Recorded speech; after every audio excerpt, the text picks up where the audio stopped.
Welcome boys and girls, Costin here with a discussion about the Grand Cathay changes in patch 8.0 for Total War Warhammer 3 Immortal Empires. If you're looking at any kind of changes with regards to buildings or units, there's really not much to talk about here. There are changes to heroes, and we do have the new Claw Speaker hero, which you can recruit at tier 3 and increase capacity at tier 3. As well as, of course, recruit the Tiger Warriors. Kind of expensive as units, really, but they're very, very good early on in a campaign, especially against the kind of foes you're going to be dealing with. But that's not the point of this video. I want to talk about the research tree overhaul that Creative Assembly has implemented for Grand Cathay, because there are quite a few changes over here. So now we have it split between the military tree and the provinces tree. I have argued in the past, and I'll continue to argue, that it would be great if, for the purposes of a campaign, given the speed at which campaigns are played, if we could research multiple things at the same time. Like, you know, we could research something in terms of the military tree, or we could split research between military and civilian tree, really, if you want to go down that path. To be fair, many of the things that are available right here are actually pretty fast to research, and that is one of the key benefits of the new research tree that we do have right here. And there's gonna be some useful things, some very useful things in this research tree, so that's what I want to talk about, really. What are some of the best benefits in terms of the research tree that Creative Assembly has added? From my perspective, and I've always argued this point, generally speaking, going for military tree is not necessarily going to be all that useful compared to focusing on the civilian tree, because you can improve your military, but if you improve your empire, then that just means you have more armies. And given the size of the map, especially the distances in Cathay, I'm going to strongly argue in favor of the civilian tree.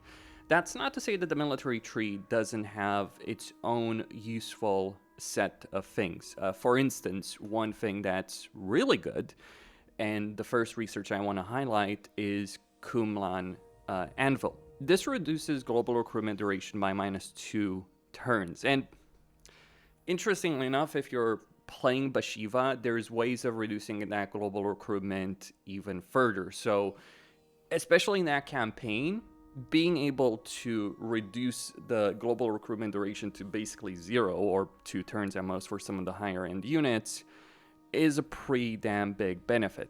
As well as increasing local recruitment capacity, because that's one of the things where Cathay can struggle a bit, especially if they're building an empire. But yeah, there's all kinds of different things, armor, combat benefits in the military tree, but the one thing that really does stand out to me is just that ability of getting global recruitment duration by -2 turns, minimum of 1, of course. That's the first thing to highlight. Otherwise, you got Yang and Yin, and generally that's how the research tree is going to work out. Like, things on the right are Yin things, so ranged things that you're talking about, and things on the left are Yang things. For instance, you get campaign movement range for Yin lords, as well as snipe and stock for an assigned unit, or you can get various benefits to Yang on the left, right? So casualties, captured post-battle, dual training, armor for melee units, and it is all melee units, can be considered the pretty damn useful thing as it buffs Tiger Warriors, but not as important as the civilian tree, really. So let's take a look at what's actually quite very useful here in the civilian tree, because most of the things that you want to acquire in a campaign are going to be here. So the second research that I would highlight would be administrative subsidies, which reduces construction time for provincial capitals and settlement buildings. So you get more income from them, you reduce the construction cost, and you build them 1 turn faster. Now here's the kicker. This stacks with the yin benefit. So if we look at yin and yang, the system is unchanged. But if you get if you get a good balance of yin, and you don't have to get +6, you just need to get 3, which is certainly very doable, you already reduce the construction time by -1 turn. So that's -2 turns for provincial capitals. So you're looking at building tier 5 capital in 5 turns as opposed to 7. And that is a pretty big deal, especially for a province like Nangao, the Gunpowder Road. And what I would like to mention that makes this specific benefit very, very useful is the fact that you can get it in 9 turns. So it's not just the benefit that you're going to get later on in a campaign, it's something that you're going to get fairly early on. Because we can talk about the anvil here, but that's a 48 turn research. This is a 9 turn research, and I would strongly recommend it. And along the way, you're also going to pick up Yin Flow, because it's the way you get it. And that gives you 5 growth faction-wide. Cathay growth, pretty useful. Cathay doesn't have the worst growth in the game, but it also doesn't have the best.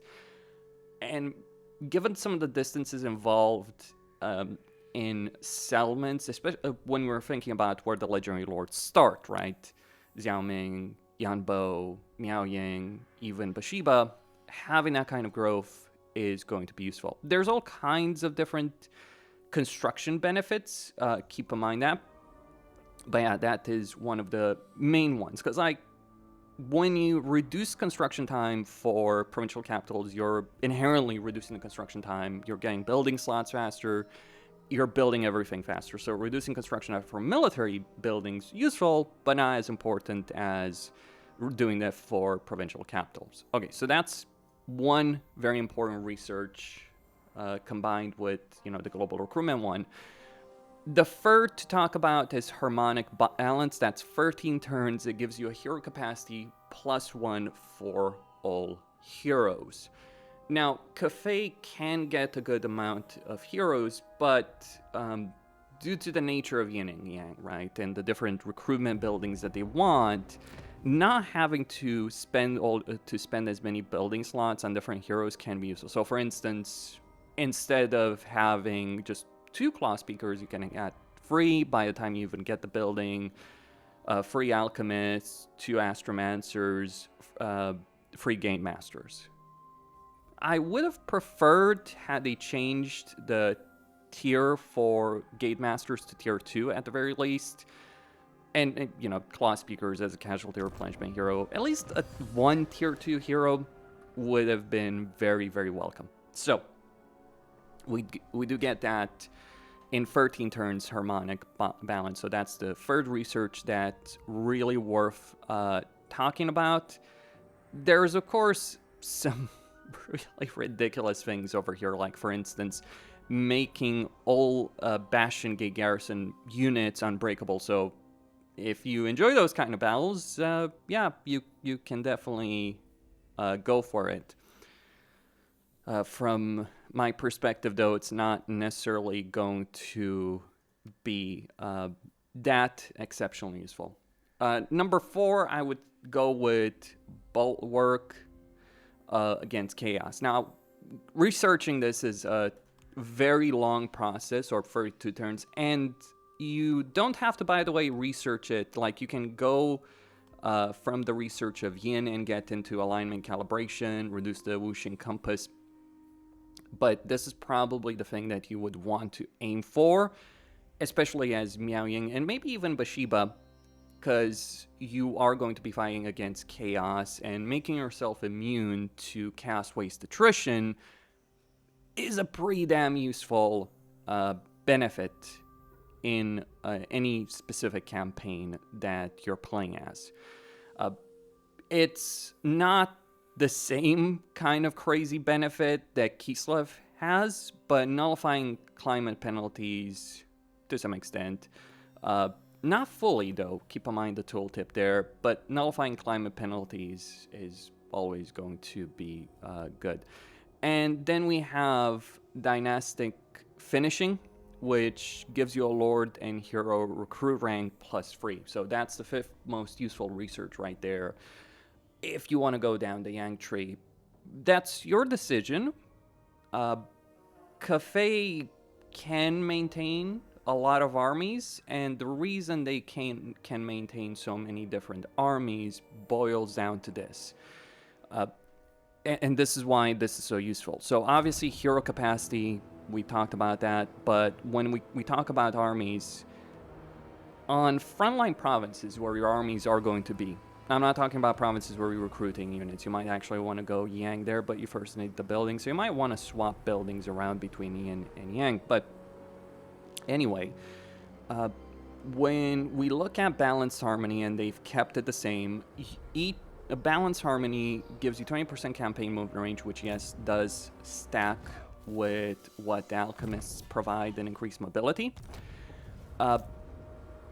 And so what you're really doing, the way to view this is that not so much that you're nullifying the benefit of, not so much as an economic benefit, but more of, well, it is obviously an economic benefit, but you're nullifying supply lines. So one thing worth mentioning is that the Tiger Warrior Sawai can be pretty damn dangerous.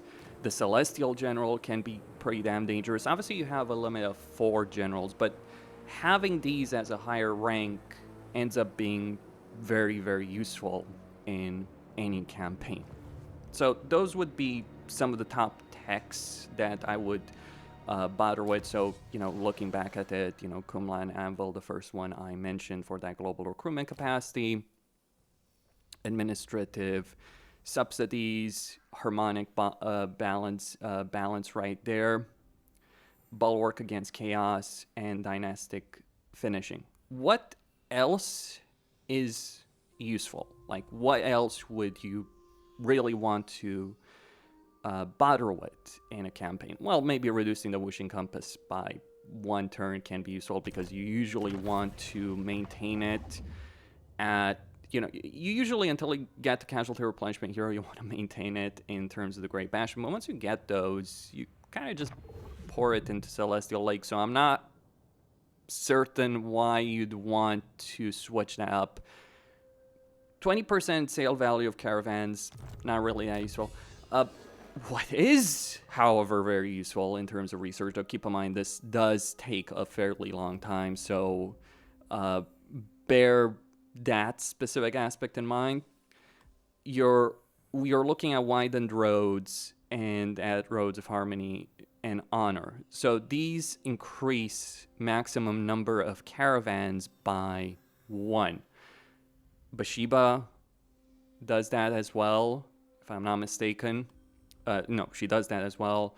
Then you look at Xiaoming, so you end up having a fairly large number of caravans available to you. That, honestly, getting extra units when completing an Ivory Road route can give you some pretty powerful armies that obviously you can control, but where they're headed, because you just select the destination and they're just going to follow the specific path.